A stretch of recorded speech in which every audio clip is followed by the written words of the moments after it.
Yes, thank you very much. We had indeed very good discussions tonight about our transatlantic relations, and I want to focus on two geostrategic issues of strong relevance to our European security. The one is Greenland and the other one is Ukraine, and here specifically its future prosperity. First on Greenland, we are clearly in a better position than we were 24 hours ago. And tonight we drew the lessons of our collective strategy.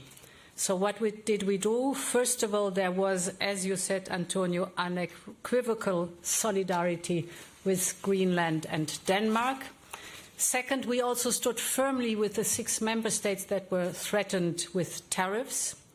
Third point, we engaged very actively with the United States on various levels. We did so in a firm but non-escalatory manner. And the fourth point was that we are well prepared with trade countermeasures and non-tariff instruments if tariffs would have been applied. So to sum up, we followed 4 key principles: firmness, outreach, preparedness, and unity. And it was effective, so going forward we should maintain this very approach. A broader point now on Arctic and Arctic security, and I will start with investment. We have collectively underinvested in the Arctic and Arctic security, so now it's high time to step up and to build on what we already achieved. 2 years ago, before all of this year started, I was in Greenland to open our European Union office in Nuuk. And last year, we launched agreements that will lead to additional investments in clean energy, in critical raw materials, and in digital connectivity. And for the next long-term EU budget, we have already proposed to double the financial support for Greenland. So right now, we are working on enhancing the EU relationship with Greenland. And as part of this, the Commission will soon put forward a substantive package of investments.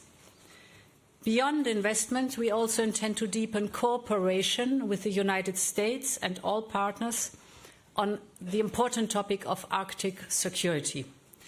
In particular, we believe we should use our defense spending surge on Arctic-ready equipment, a European icebreaker, for example, and we should strengthen our security and defence arrangement with partners in the region, such as the UK, Canada, Norway, and Iceland, and others. This has become a real geopolitical necessity. So far for Greenland, let me turn to Ukraine. As winter has taken grip of the country, Russia is doubling down on vile attacks. We are doubling down on our support for Ukraine. This week we are deploying 447 emergency generators worth 3.7 million to restore power to hospitals, shelters and critical services. Work is also progressing well on the security and prosperity packages or aspects of the peace talks. As you know, the security guarantees that we have discussed, among others, in the Paris meeting on the 6th of January, brought good progress. And now we are waiting for Russia to respond. And on the prosperity package, the second big package, we are close to an agreement with the United States and Ukraine on one single unified prosperity framework. It looks as how we can boost the prosperity of Ukraine the moment there is the achievement of a ceasefire or peace. And let me share some of the details of this unified paper. We are talking about a single document representing the collective vision of the Ukrainians, the Americans and Europe for Ukraine's post-war future. It draws actually on the needs assessment work of the World Bank, and it proposes a response that is built around 5 different pillars. The first one is increasing the productivity through business-friendly reforms and greater market competition.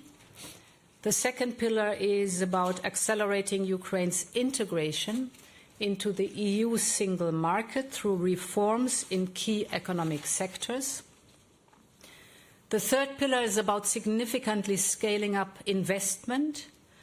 And here the Ukraine investment framework, part of our Ukraine facility, is already in place, so we can use structures that we have already built since the beginning of the war.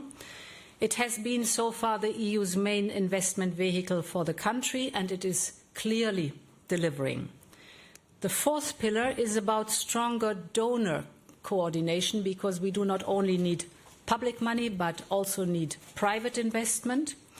And here too we have a robust and proven structure that already exists through the Ukraine donor platform.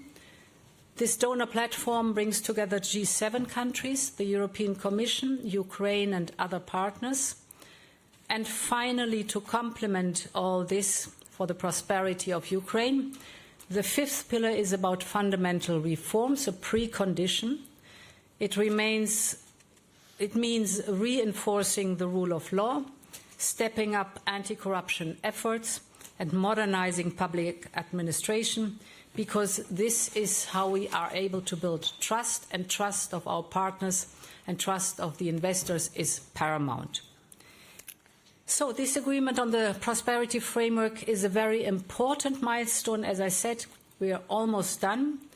We are now actively preparing Ukraine's future as a modern, sovereign and free country, and this is a strong signal to our brave neighbour and partner in difficult time. To conclude, our work on independence is more important than ever.